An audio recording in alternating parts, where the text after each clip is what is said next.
As of this moment right now, it's pretty much universally known that Bob Iger is a terrible CEO at Disney, if not the worst CEO of all time at the company, in my opinion at least. We know that he is the leading reason as to why Bob Chapek had a lot of trouble handling things throughout 2020 and 2021, and the majority of 2022, mind you, and how it really was all because of Iger. Chapek was just the fall guy, and let's be honest, we all know this. Iger was always fully intended to come back from his retirement. He was only technically semi-retired, without actually saying so, and that's why he's back to this day, and why the Disney board fired Chapek just not so long ago. Now, we know that Bob Iger is doing something all the more worse that's going to be related to film and television, their streaming business models, and a whole lot more. This is Mike Zero. Subscribe if you're new, and like this video to see future updates. I'm also on Twitter at Mike01. I thank you also very much for the great and kind support. And let's get into exactly what Iger had to talk about when it comes to the current status of Disney, and what is happening that I feel is the worst news in a very long time. Now, we know that Bob Iger is doubling down on the DEI nonsense, alright? Diversity, equity, inclusion, that is all so pretty much flawed and really hypocritical, makes absolutely no sense, because you would think that if they were all about DEI in the true fashion, that they would honor including dwarfs in Snow White. And it's really like how they have their way of thinking, right? It's all about inclusion except for this and that, overall group of people. That's their overall mindset. So this is where things and matters get even worse for Disney as to what Bob Iger had to say. So, with Disney going through serious issues with all of their upcoming movies, Iger recently had something of importance to deliver to the general public that makes things very serious. Iger went on to elaborate the following. We here at Disney feel it's in our best interest to adapt to the times, and to include every member of every community in many of our upcoming live-action reboots, remakes, and our plans for new animated features, fully intended to release in theaters or on our Disney Plus streaming model. We are choosing our projects wisely, and our budgeting limitations will be carefully reviewed and analyzed on a project-by-project basis to ensure our success. We have full intentions to retell some of our hit classics such as Beauty and the Beast, Alice in Wonderland, Hercules, Sword in the Stone, as well as The Black Cauldron, just to name a few.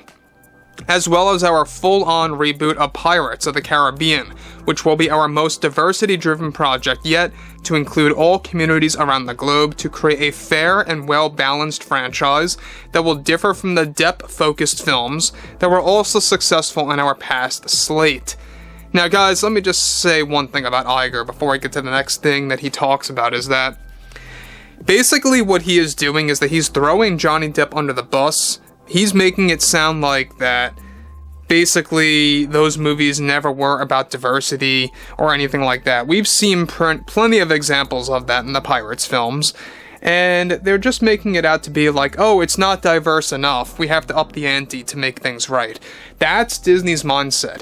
It's not woke enough, it's not diverse enough, it's not, equality driven enough. That's their overall way of thinking, and it's just ridiculous. It's like, where does it all end?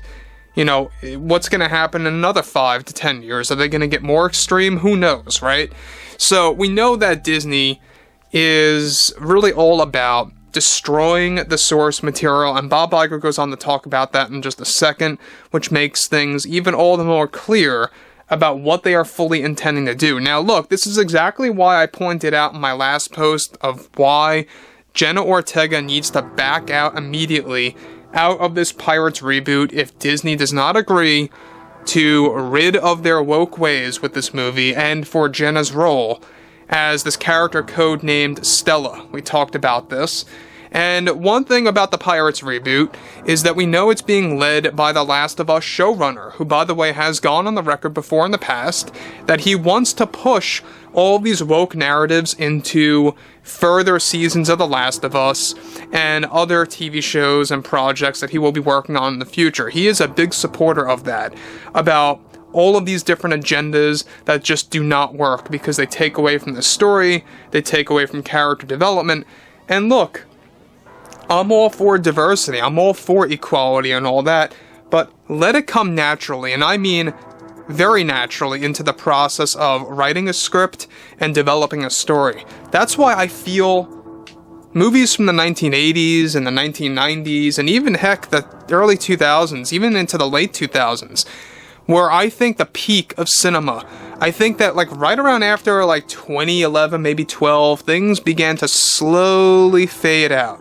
You know, that's where you began to see the rise of all these woke films that really kickstarted in 2015 to 16 onwards. So, moving to the next thing here, alright? He goes on to elaborate further.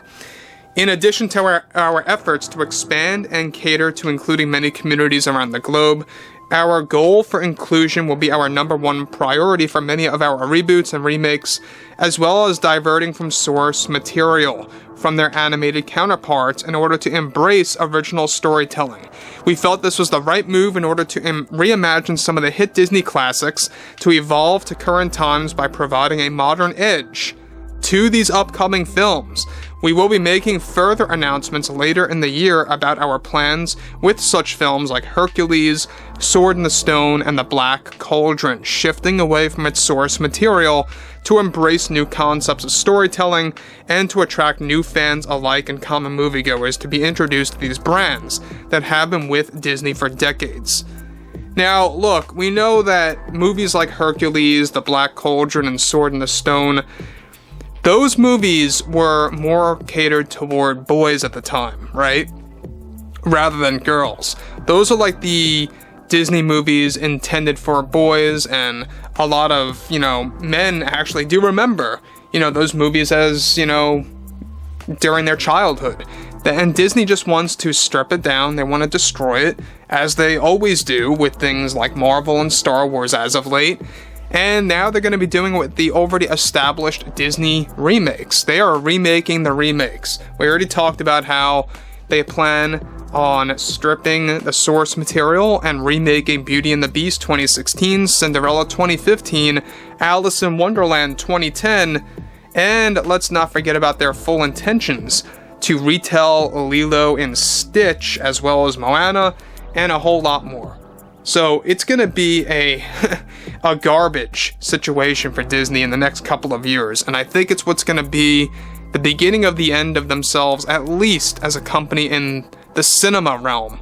In terms of movie making and in the film industry, I think that they're going to slowly die off in that field. So anyway, I would really love to hear what you guys have to say about Iger's push on the DEI agenda.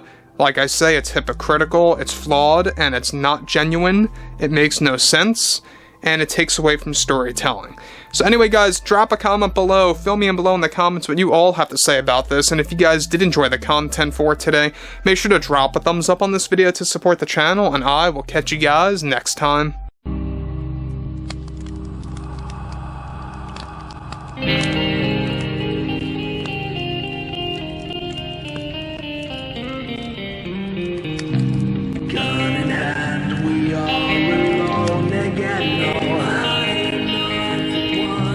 Night to move.